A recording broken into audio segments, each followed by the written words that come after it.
Breaking news చూస్తున్నాం. ఆత్మాహుతి దాడులతో పాకిస్తాన్ దద్దరిల్లింది. 3 చోట్ల జరిగిన దాడుల్లో దాదాపు 22 మంది మృతి చెందగా 30 మందికి పైగా గాయాల పాలయ్యారు.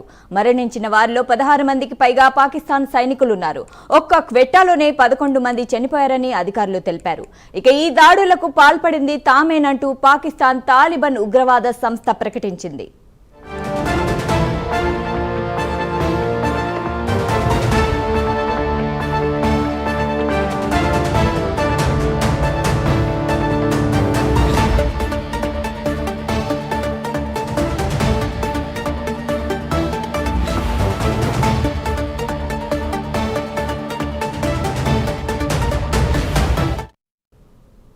బలోచిస్తాన్ నేషనల్ పార్టీ వ్యవస్థాపకుడు అతావుల్లా మొంగల్ వర్ధంతి సందర్భంగా బలోచ్ రాజధాని క్వెట్టాలో బీఎన్పీ రాజకీయ సమావేశం నిర్వహించింది.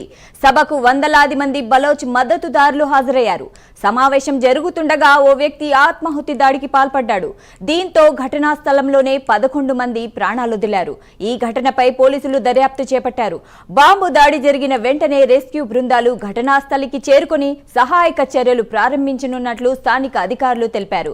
భద్రతా బలగాలు ఆ ప్రాంతాన్ని తమ ఆధీనంలోకి తీసుకుని తనిఖీలు చేపట్టాయి.